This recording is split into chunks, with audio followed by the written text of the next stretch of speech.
guys, and welcome to today's video. So in this video I'm going to be sharing with you all of my August favorites, and I'm going to mix it up a little bit this month and share with you some disappointments as well.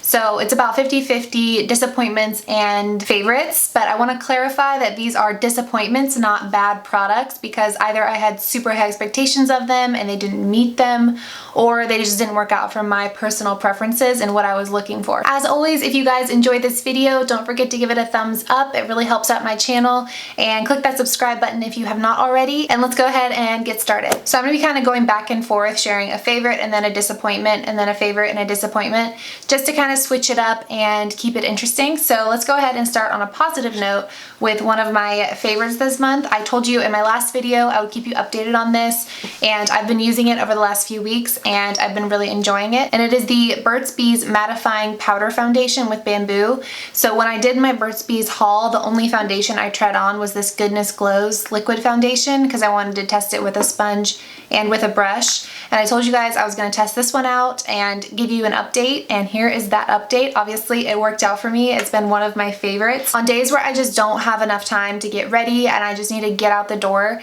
I've been using my Mousse BB cream, which I'm obsessed with. It's almost gone. I'm in love with this. If you haven't seen my top 5 BB creams, I'll link that down below, but this is definitely a favorite.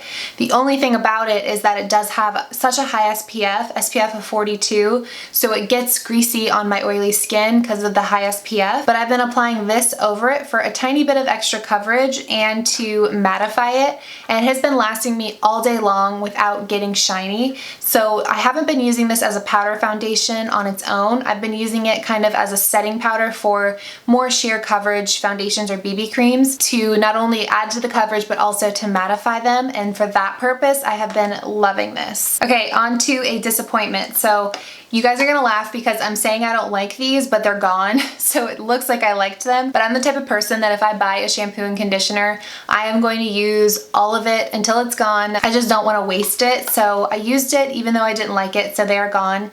But the shampoo and conditioner that I was disappointed by were these Heavenly Hydration Cherry Blossom shampoo and conditioner. So these smell so good, they really do. I love the fragrance to them, and the packaging is adorable. They looked really beautiful in my shower. I just didn't like the formula. I felt like this was making my hair feel a lot more straw-like, and it took me a while to figure out what the culprit was, but then I realized I had only changed this up in my hair routine, and it wasn't just my imagination. My hair was getting more straw-like, and I've confirmed it now that I switched out and I'm not using these anymore and my hair is back to normal. And the ironic thing is that they are called Heavenly Hydration, so you'd think the opposite would be true, that they'd be super nourishing and moisturizing, but they are not. If anything, I feel like these were stripping moisture from my hair, so I'm not really sure why I kept using them. I just, again, I don't like to waste product. I didn't want to go buy more shampoo and conditioner when I had some in my shower, but I will never repurchase these, and I don't recommend that you guys do, especially if you have dry or damaged hair.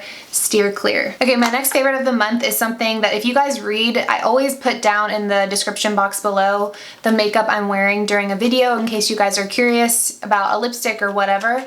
And if you guys read those on a regular basis, you will have seen these pretty much every day lately, and they are the Ardell Lash Trios. So I used some of these on my lashes today, so there's not the full set, but I have mine in short to medium. So these first 2 rows are considered short trios, and then the second 2 are the medium trios.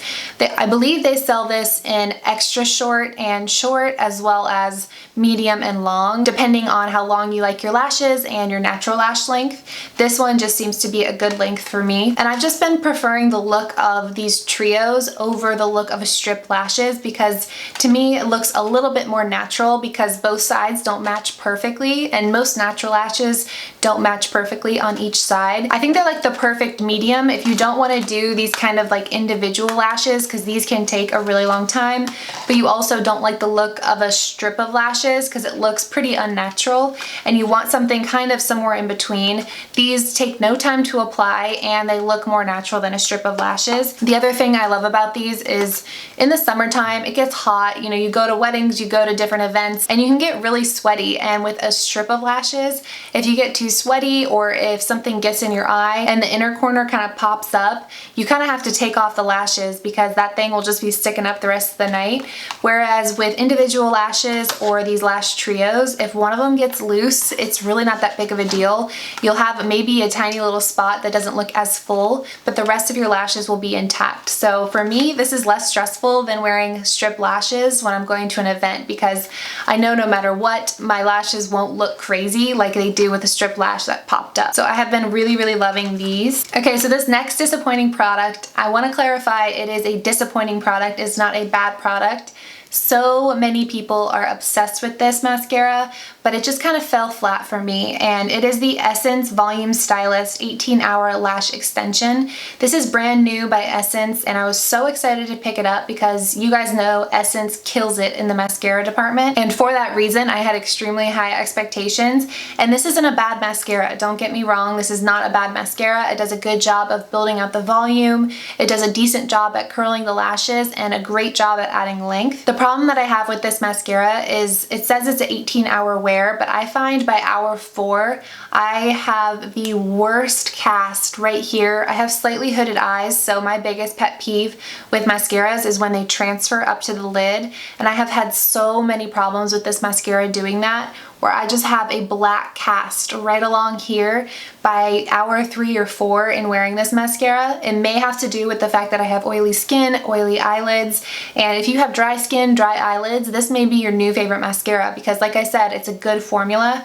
But if you have oily eyelids and problems with mascara transferring, I would say steer clear of this, because I have had so many problems, and I'm bummed because I was really excited about it, but I just was kind of disappointed after wearing it a few times. Okay, so my next favorite is actually a lip product. I was struggling with really dry, cracked lips. I think it may have been all of the liquid lipsticks I was wearing, all the matte lipsticks I was wearing, and my lips were just stripped of moisture, and my Vaseline just wasn't cutting it anymore. So I was looking for an affordable lip oil, and I stumbled upon this one in Target, and I am so glad that I did, because it has made a massive difference. And it is the Yes to Coconut Hydrate and Restore Cooling Lip Oil. Now, I don't necessarily notice a cooling effect with this, but the hydrate and restore part, 100% true. I have been applying this every night, and then on my no makeup days, or my days where all I do is throw on these two products, I'll apply this and just let it sit on my lips, let my lips soak it in. And they have not been this soft and healthy in a very long time. So while I was destroying my hair, I was helping my lips. It's not sticky whatsoever, and it actually looks like a beautiful lip gloss on the lips without any sort of stick and with so much hydration. It's like the perfect medium between a super heavy lip oil that never really goes away on the lips and a chapstick that you feel like just gets absorbed immediately and doesn't really do anything. This stays on the lips for enough time to where you feel like it's doing something, but it absorbs fast enough to where it doesn't feel heavy or greasy on the lips. So if you've been struggling with dry or cracked lips and you're looking for a drugstore lip oil, this is probably the best one that I've ever tried. Okay, so this next disappointment is actually another hair product. I was struggling this month in the hair department, and again, I know a ton of people that love this. It was recommended to me, which is why I bought it, but I just did not enjoy it. And it is the L'Oreal New Air Dry Ruffled Body Mousse. And first of all, I love the packaging. I think it's absolutely beautiful. It's a heat-free style and frizz-resistant strong hold for waves and curls. So I have naturally kind of wavy, a little bit frizzy hair, and when I let my hair air dry with absolutely no products, I like the way the wave looks. It looks like an undone beachy wave, but it gets pretty frizzy pretty quickly. So I like to put something in it to control the frizz, but I don't like when it feels crunchy, if you know what I mean. So I picked this up because it claims that it's not going to make it feel that way. And the problem I had with this was not that it made it feel crunchy. It did not make it feel crunchy at all, but I felt like it made my frizz worse. So I appreciate the fact that it didn't make my hair feel crunchy at all, but I feel like it made it very frizzy. So I don't know if there's something in here that just disagrees with my hair, or if I should try it again, not in the dead of the humid summer. But after a few times of trying to use it this summer and trying really hard to like it, I just decided this is the month that I'm going to call it and say, I'm moving on. This was disappointing. Okay, so I just have a few more products I want to shout out because I have talked about these products in other videos, but this is kind of a roundup of 3 of my favorite products I've found this month. And and products that have become new favorites. So this one won't be a surprise. This is the number 7 loose setting powder.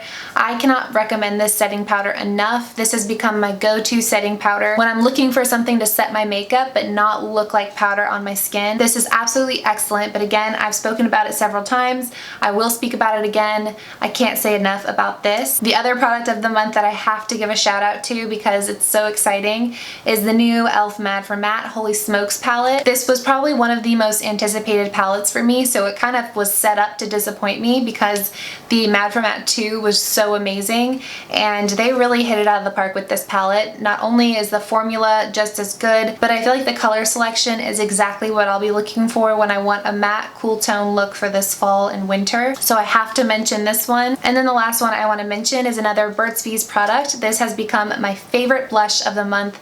I cannot stop using it. It is the 1215 Toasted Cinnamon. It's the blush I'm wearing right now. This color is like nothing else that I've seen. It's super flattering with almost any makeup look, and I feel like it makes you look warmed up and bronzy while still adding that flush of color to the cheeks. And this has been my absolute go-to ever since I got my hands on it. So those are all of my favorites and disappointments for the month of August. Let me know down in the comments what your favorites or your disappointments of the month have been. I would love to know. I hope you've all had an amazing month. Thank you so much for all of your support. It means the world to me, and I will see you guys in my next video.